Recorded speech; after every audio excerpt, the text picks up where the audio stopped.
believe in. And Charlie's philosophy was very appealing to a lot of these young people.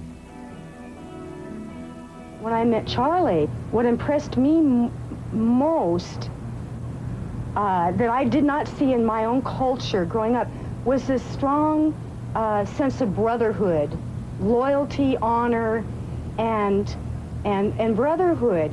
And that immediately struck a chord within me. Charlie impressed word is your bond is, you know, word is your, man's no better than his word type thing.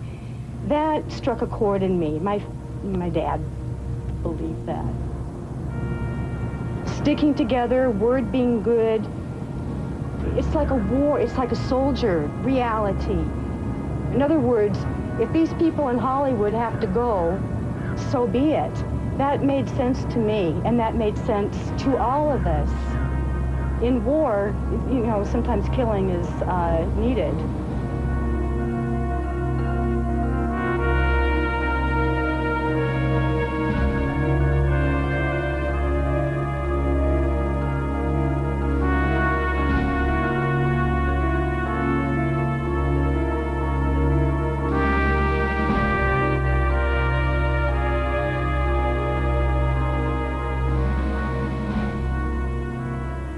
And they said, well, don't you feel any remorse? I said, remorse about what? I didn't have anything to do with killing those people.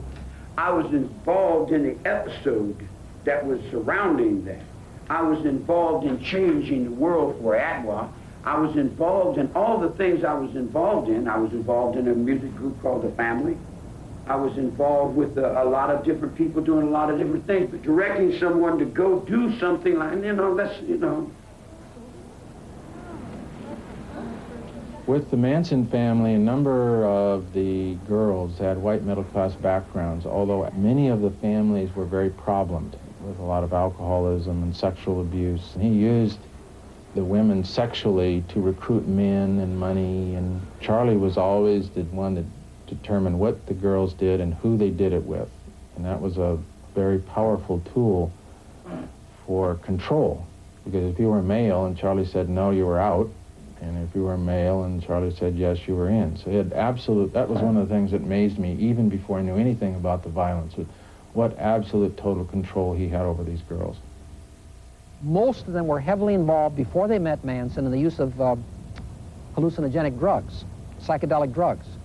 So in that sense, you couldn't call them innocent. No, Manson didn't knock on their door and say, I want to talk to you for a moment, and take them by the hand and introduce them to a life of mass murder. No, no.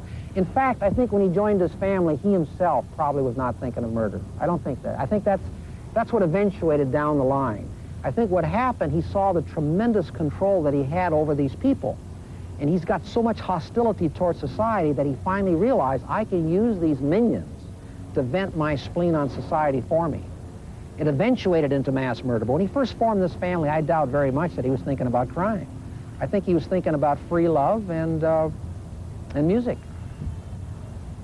and LSD.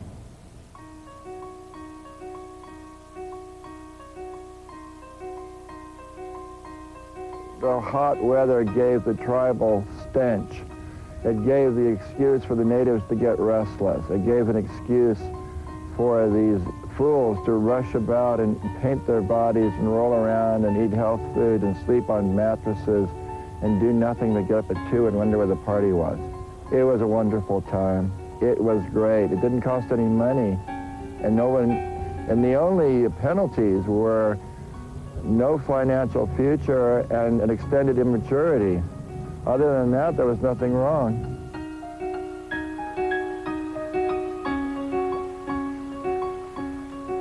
In the 19th century, they had a thing called the Grand Tour, where people from North America would rush around Europe and see life. And the Grand Tour in the 60s was love-ins, burning your bra, eating health food, staying up all night, playing music, 8 people living in 1 floor.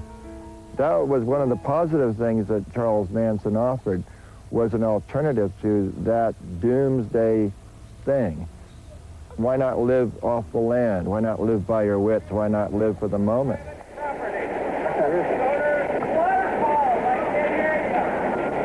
Now, we've all read the press reportings of the report that was handed in by the Senate subcommittee.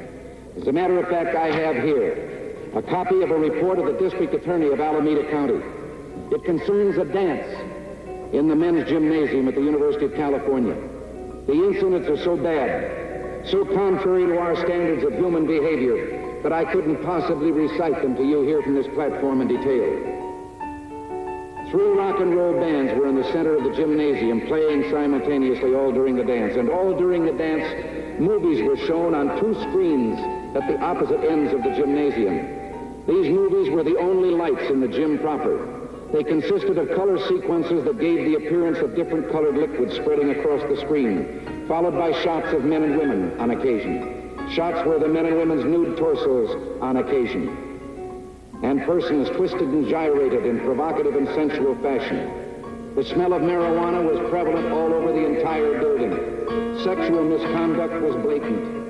At 2 a.m., an electrician had to be summoned by a custodian to cut off the power, which was the only way. There was the rise of the communal movement in the 60s, which was a fascinating new lifestyle in the sense that you had kibbutzim in Israel, and you had traditional communes, but the commune movement for basically white middle-class kids dropping out was relatively new.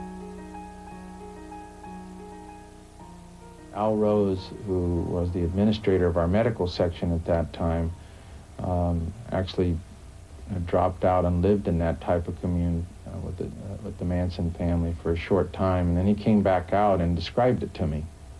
And so we used that as a case example and published a paper in the Journal of Psychedelic Drugs called The Group Marriage Commune, a Case Study. And the Manson philosophy was peace and health and love, and it was interesting that he changed everybody's name and stressed that nobody could be the leader, but by ridding everybody of power, he became the all-powerful leader.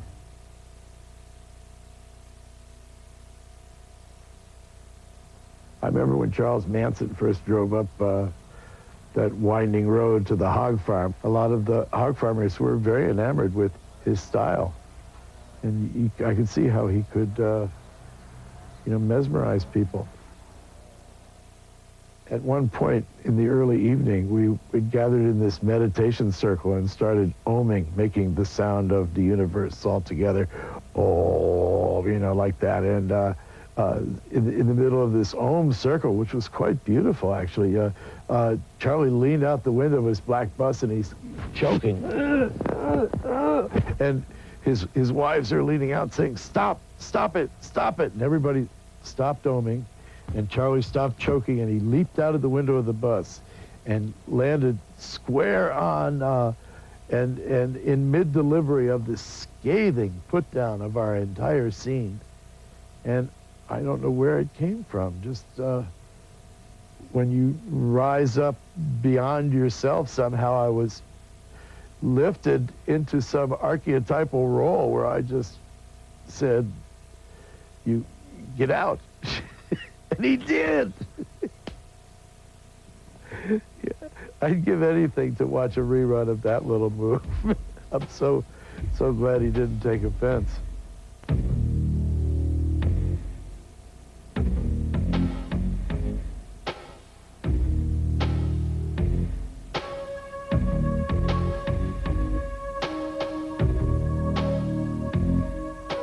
I went with my husband, Abby.